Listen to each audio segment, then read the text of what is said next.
Welcome to Finance Dojo. We aim to be the best personal finance educational channel you'll ever need. Click that subscribe button and the notification bell right now so you won't miss out. An estimated 60% of people have insufficient savings to cover a $1,000 emergency, and over a third would have to take out a loan to pay an unanticipated bill, putting them in a far worse financial position over time. It's no surprise that Americans aren't saving enough money based on this information. The average savings rate in the United States peaked in the 1970s at over 12% and has since been steadily declining. In 2019, the average American saves 3.5% of their income, which includes Roth IRA and 401k contributions, making it appear like Americans are saving nothing when adjusted to inflation. What's more depressing is that during recessions, saves rapidly soar upwards, but as soon as the economy improves, the savings rate begins to trend lower. This shows me that individuals can and do cut down if necessary, but as soon as things begin to look up, they resume their typical spending patterns and begin saving less. We may undoubtedly blame external economic reasons, such as lack of salary growth, but I feel at the end of the day, it is up to us to take personal responsibility for not just learning about saving, but also doing the best we can with the money we have. When it comes to money saving, these are 5 money saving tricks that I've discovered that work exceptionally well to save a lot more money without ever feeling like you're cutting back, even if you are. And each of these money saving tricks can be implemented immediately if you simply follow these techniques. First, purchase it the next day.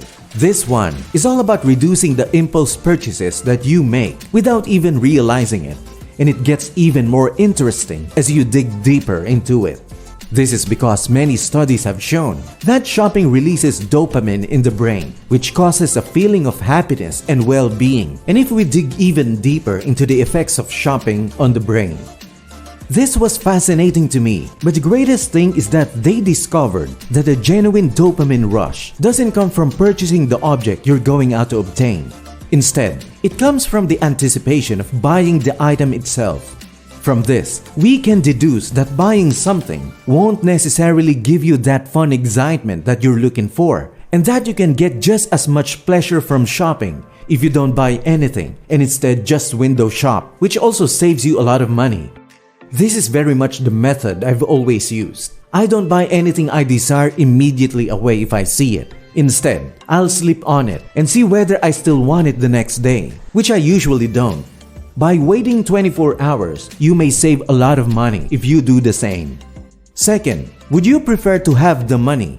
If you've waited a day and are thinking about buying something, evaluate if you'd rather have the cash. Because we're so focused on buying something, we sometimes forget how much it costs. But if you had to pick between buying it and obtaining that money, which would you choose? If you don't purchase anything and save the difference, it's almost like getting paid to save. When you apply this mindset to ordinary purchases that you don't pay much thought to, it helps you prioritize what's important and what will provide you with the most long-term value. And it encourages you to think about saving money rather than buying what you want. This is especially true when you consider all you've purchased. How much of it do you wish you could earn and receive a refund for? I imagine that half of my wardrobe would be depleted by items I purchased but never wore. When you split the cost of anything by the number of times you've used it, things like the $100 pair of shoes you wore twice cost $50 each time, or the $300 Bose speaker you used 5 times last year cost $60 each time. So, start thinking about how much it cost you to browse, and if you would have chosen the cash equivalent if you had the option, and I guarantee you'll spend less and save more. Number 3. How much does it cost in terms of hours? Figure out how many hours you'll have to work to pay for it.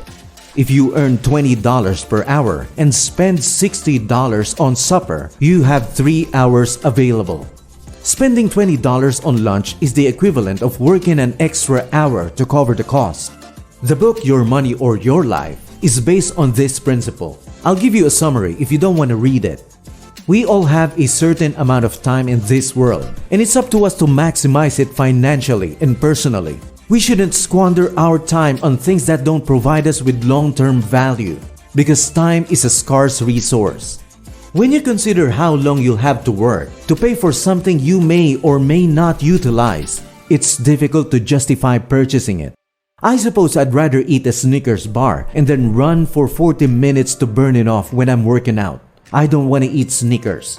To burn off a scrumptious Snickers bar, I'd rather run for 40 minutes.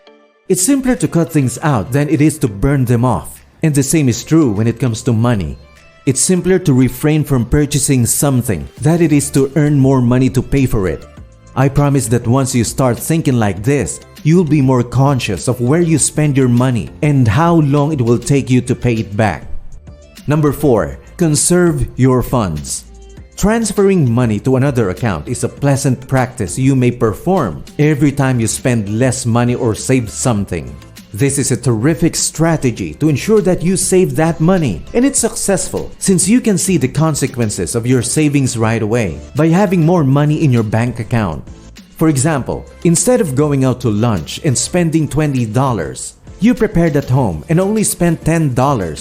Now that you've saved $10, move it to a different savings account and use it to reduce any other expenses where you can. You'll notice your savings rise over time if you start doing this.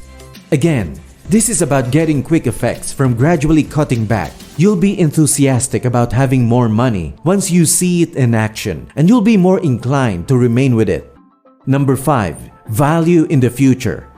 Think about how much your money will be worth in the future. Saving and investing money increases over time. Therefore, spending it is the equivalent of blocking that growth. Instead of buying avocado toast, you could invest $20 over the next 40 years and get approximately $300 in future money if you use the stock market's average historic return, adjusted for inflation and dividends reinvested. Is this avocado toast worth $300 in the future? I think to myself. I'm not buying it if the response is no. Is a $5 cup of coffee at Starbucks worth $75 in the future? I wonder about a $5 cup of coffee at Starbucks. No, since I can brew my coffee with coconut creamer for 20 cents a cup and it's amazing and tastes a lot better. So start thinking about all of your purchases in the same manner and ask yourself if what you're purchasing now will contribute the same amount of value as it would if you save and invested in it in the future. If the answer is no, don't buy it. But if you think it's worth it, go ahead and buy it. There's a narrow line between living in the now, enjoying life, and putting money up for the future, and it's different for everyone. Keep your integrity and be aware of what you're giving up in the future.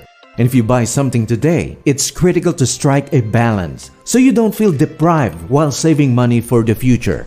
Finally, there's one more point I'd want to make, since it's vital for anyone looking to improve their savings. If you've done everything above and still haven't saved enough, you'll need to work harder.